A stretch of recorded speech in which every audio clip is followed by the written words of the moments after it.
இந்த உலகத்தில் வாழ்கிற உயிரினங்கள் எல்லாத்துக்கும் மூலதனமே நம்ம காடுகள் தான். இந்த காடுகளில் இருக்க மரங்கள், செடிகள், உயிரினங்கள் எல்லாமே இந்த மண்ணை டிபெண்ட் பண்ணி தான் இருக்குது. ஒரு மண் எவ்வளவு வளமாக இருக்கோ காடுகளும் அவ்வளவு வளமாக இருக்கும். இது வெறும் தூசு மட்டும் இல்லைங்க, இந்த மண்ணுக்கடியே பெரிய பிரபஞ்சமே இருக்குது. நம்மளுக்கு கண்ணுக்கு தெரியறது இந்த மண்ணும் மண்ணுக்கடி இருக்க வேர்கள் மட்டும்தான். ஆனால் மண்ணுக்கு கீழே கோடிக்கணக்கான உயிரினங்கள் இருக்குது. இது மண்ணில் இருக்கிற இறந்த செல்கள், அதாவது இறந்த செடி கொடிகள், இறந்த உயிரினங்களை மக்க வச்சு அதை டைஜஸ்ட் பண்ணி நியூட்ரியன்ஸை வெளியேற்றுது. இதனால் மண் வளமிக்கதாக மாறுது. ஒரு கையளவு கார்டன் மண்ணில் கிட்டத்தட்ட ஒரு ஹியூமன் பாப்புலேஷனை விட அதிகமாக மைக்ரோ ஆர்கானிசம்ஸ் இருக்குது. இந்த மைக்ரோ ஆர்கானிசம்ஸ் எல்லாமே செடிகள் நல்லா வேரூன்றி வளர்ந்து செழிப்பாக இருக்கிறதுக்கு உதவுது. அதில் முதல்ல பாக்டீரியா என்ன பண்ணுன்னு பார்த்தீங்கன்னா, அட்மாஸ்பியரில் இருக்க நைட்ரஜனை ஃபிக்ஸ் பண்ணி கொடுக்கும். அதை ரூட்ஸ் அப்சார்ப் பண்ணி செடிகள் நல்லா வளமாக வளர்கிறதுக்கு உதவி பண்ணுது. அடுத்தது பார்த்திங்கன்னா மண்புழுக்கள் மண்ணுக்குள்ளே ஊடுருவும் போது அங்கே கேப்ஸை உருவாக்குது. அதனால் வேர் நல்லா வேரூன்றி போகிறதுக்கு உதவுது. அடுத்தபடியாக நம்ம கண்ணுக்கே தெரியாத மைக்ரோஸ்கோபிக் ஆர்கானிசம்ஸான புரோட்டோசோவாவும் நெமட்டோட்ஸும். இதை பற்றி நம்ம அதிகமாக கேள்விப்பட்டிருக்க மாட்டோம். ஆனால் இந்த பாக்டீரியா மற்ற மைக்ரோ ஆர்கானிசம்ஸோட பாப்புலேஷனை கண்ட்ரோல் பண்ணுறதுல இது பெரிய பங்கு வகிக்குது.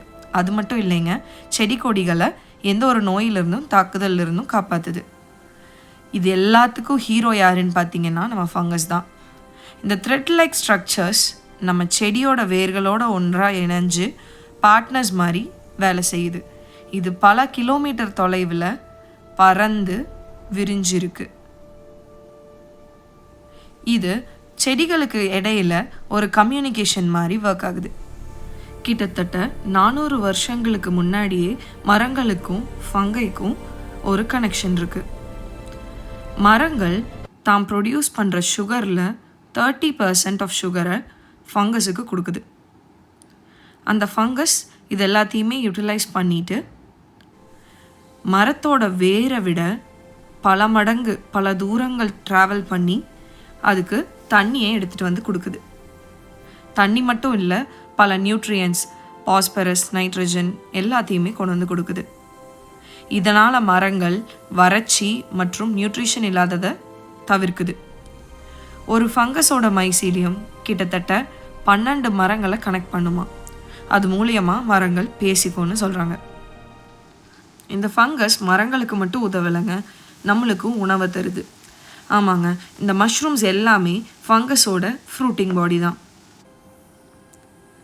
மண்ணுக்கு அடியே இந்த மைசீலியம் மண்ணுக்கு மேலே மஷ்ரூம்ஸை ப்ரொடியூஸ் பண்ணுது.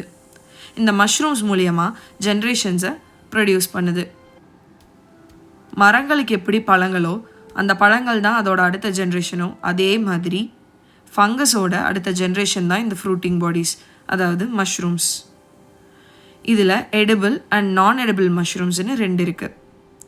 எடிபிள் மஷ்ரூம்ஸ்ன்னு பார்த்திங்கன்னா நம்ம அதிகமாக யூஸ் பண்ணுற பட்டன் மஷ்ரூம்ஸ், அதுக்கு அடுத்தபடியாக ஆயிஸ்டர் மஷ்ரூம்ஸ், அதுக்கப்புறம் மலையில் காடுகளில் கிடைக்கிற ஷிட்டாக் மஷ்ரூம்ஸ். இது இயற்கை தந்த வளம். ஆனால் நம்ம கெமிக்கல்ஸ் யூஸ் பண்ணி இந்த மைக்ரோ ஆர்கானிசம்ஸையும் கொன்னுட்ருக்கோம். இப்படி கெமிக்கல்ஸ் யூஸ் பண்ணுறதை நிறுத்திட்டு இயற்கை உரங்களை பயன்படுத்தும் போது மண் வளமாக மாறுது.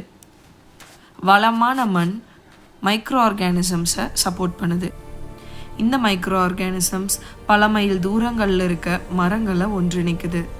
இது மட்டும் இல்லாமல் இயற்கை சீற்றங்கள் மற்றும் நோய் தாக்குதலிருந்து மரங்களை பாதுகாக்குது.